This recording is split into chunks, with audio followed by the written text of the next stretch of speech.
हिंगोलीत तापमान वाढीचा केळी पिकाला फटका बसतोय। यासाठी वसमतमधील शेतकऱ्यानं एक नामी शक्कल लढवली आहे। वाढत्या तापमानामुळे पिकांचं संरक्षण करण्यासाठी केळीच्या घडाला स्कटरिंग बॅग घातलेली आहे। याचाच आढावा घेतला आमचे प्रतिनिधी गजानन देशमुख यांनी।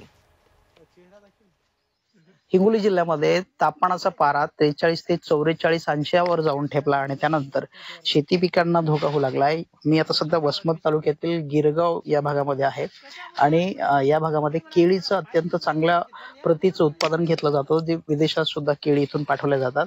आणि वाढत्या तापमानामुळे केळीला फटका बसू लागला तर शेतकऱ्यांनी ही सगळी शक्कल लढवलेली आहे आणि अशा पद्धतीने हे सगळे गार्ड जे आहेत ते केळीचं संरक्षण व्हावं यासाठी घातलेले आहेत। संपूर्ण शेतामध्ये हे सगळे बघायला मिळतात। हा अधिकचा खर्च जरी असला तरी केळी खराब होऊ नयेत, केळीचं जे गुणवत्ता आहे ती खराब होऊ नये त्यासाठी हा सगळा जो आहे तो प्रयोग शेतकऱ्यांनी एकूणच केलेला आहे। उन्हाच्या तापमानापासून केळीचे जे केळं आहेत ते करपून जाऊ लागले, त्याच्याकरता आम्ही याला स्कर्टिंग बॅग घातली आणि दुसरं म्हणजे याच्यापासून याची क्वालिटी पण टिकून राहते, त्याच्याकरता आम्ही हे बॅग आणून घातले त्यांना।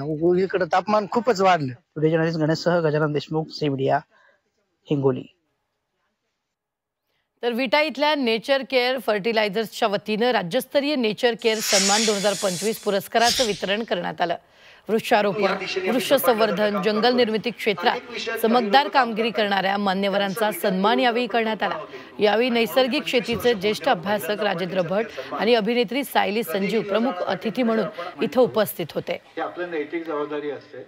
भाजीवाल्याकडे किंवा दुकानदार सुजलाम सुफलाम मलयज शीतलाम हे जे म्हणतो हे आपली नैतिक जबाबदारी असते आणि आजच्या कार्यक्रमाच्या निमित्ताने ती आपल्या मनामध्ये परत ठसेल तर आपण सगळ्यांनी प्रयत्न करूया। आपण जे काही जेवतो, जे काही खातो ते विषयुक्त आहे का विषमुक्त आहे? नेचर केअरचा प्रयत्न विषमुक्त अन्न तयार व्हावं। कांद्याचे आगार म्हणून प्रसिद्ध असलेल्या नाशिक जिल्ह्यात कांदा उत्पादकांकडून घरगुती कांदा बियाणांना पसंती असल्याचं पाहायला मिळालं। येवला, देवळा, चांदवड आणि निफाडमध्ये बियाणे तयार करण्याची लगबग सुरू आहे। यातून फायदा होत असल्याचं शेतकऱ्यांनी सांगितलंय। हे जे पॅकिंग बियाणं असतं कांद्याचं त्यावरती शेतकऱ्यांचा फारसा भरोसा बसत नसल्यामुळे ग्रामीण भागातील शेतकऱ्यांना बियाण्याचे 2 पैसे मिळतील, त्यामुळे घरगुती बियाणांना जास्त मागणी आहे। यामुळे शेतकऱ्यांना जास्तीत जास्त पैसा भेटेल। मात्र घरगुती बियाणे पेरताना चाचणी करून घेण्याचा सल्ला कृषी तज्ज्ञांनी शेतकऱ्यांना दिलाय।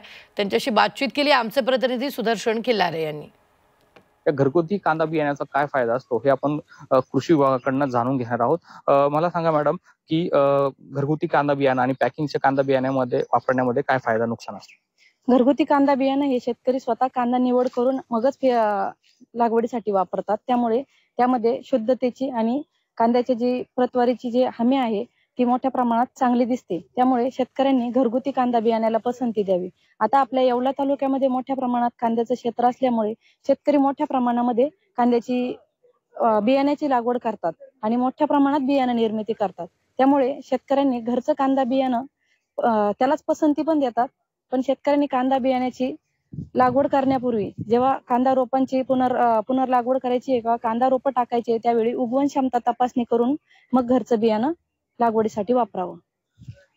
घरच्या कांदा बियाण्याची उगवण क्षमता एकदा थोड्याफार प्रमाणात तपासणी करून मगच कांदा बियाण्याची लागवड करावी असं सूचना कृषी विभागानं दिलेली आहे। Sudarshan Khillare, Zee Media, Yeola, Nashik.